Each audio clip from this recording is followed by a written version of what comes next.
Hey you guys, welcome to I Cook and Paint. I hope you're all doing very well. Today we are gonna make the ultra fabulous, super fluffy Japanese cotton cheesecake.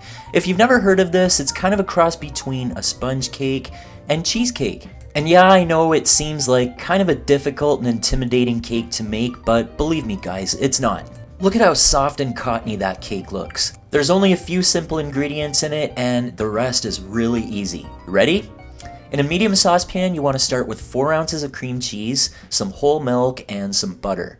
So I'm going to heat this over medium-low until it's all melted and completely smooth. Now, some people like to do this in a double boiler, but if you keep your flame low, you should be okay. It's really important to use a whisk at this point because that'll make the mixture really smooth. So as soon as you have a nice lump-free mixture like this, you can take it off the heat and let it cool completely. Alright, now we're going to prepare our pan. We're only doing a little guy today. This is a 6-inch round and I'm going to grease it generously with butter. Now if you're using a springform pan, you have to line the outside of it with heavy-duty aluminum foil because this gets baked in water. So now I'm lining the bottom and sides with parchment paper. That's a really important thing that you have to do for this cake. And because I have quite a bit of height there, I'm going to trim that down a little bit because that's kind of excessive. And just like that, our pan is ready to go. Alright, now here I have 3 room temperature eggs, and I'm going to separate the whites from the yolks in 2 separate large bowls. Now it might be easier to separate your eggs when they're cold from the fridge, but when you start making this cake, make sure they come to room temperature. Alright, now I'm going to beat these egg whites until they form kind of soft peaks. And right here I have my sugar, and I'm going to add about half of it into these egg whites, and I'm just eyeballing the half. I'm just adding that in and basically making a meringue. So this amount here is what I'm going to set aside, about half of it. So now I'm going to beat these until they form stiff peaks. Alright, once you hit stiff peaks, you can take your yolks and start beating them with the same beaters. So now we're going to add our other half of sugar to the egg yolks. So just do it the same way you added it into the whites, nice and slow. You want to give it a chance to dissolve.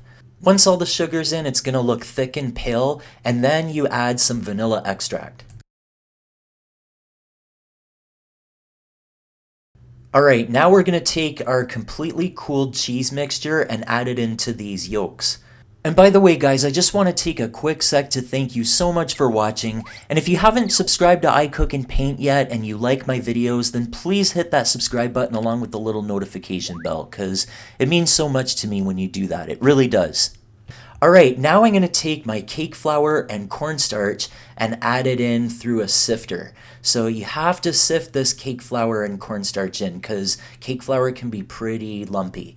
So get it all in, you can just do it all at once, and now you can incorporate these dry ingredients in. And when you do this, please use a balloon whisk. I don't know why I was using a spatula, but this is really painful to watch.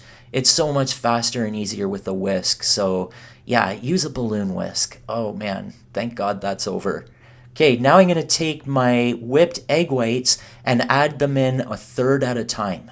So I'm going to scoop out approximately 1/3 of those, and I am going to fold these in using a whisk. A whisk is really the best tool to use for folding in egg whites. So just quickly whisk that in, and now we're going to take our second third and add those in.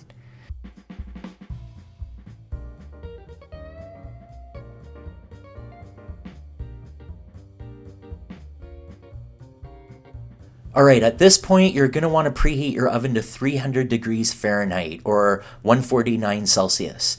So now I'm going to pour this into the prepared pan, and you just get it all in there. It's going to be a really smooth batter.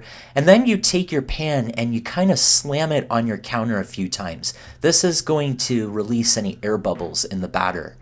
Okay, now we're going to set this into a baking pan and add some boiling water. So it's going about halfway up the sides. This is really important. That's called a Bain Marie.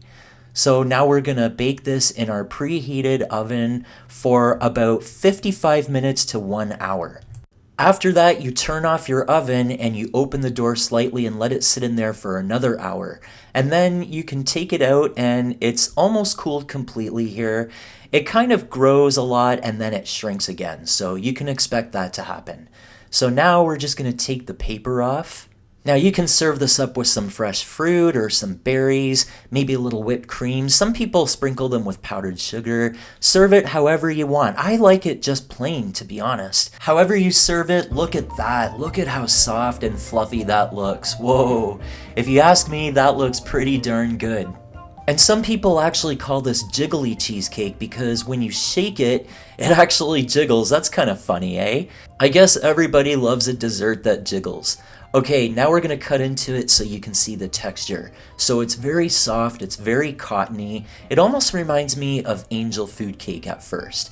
So now you can see how it's jiggly, just like that, and you can cut into it and it feels like cake. But when you eat it, it reminds me a lot of cheesecake. So I had a really great time making this cake with you today. I hope you give this recipe a try.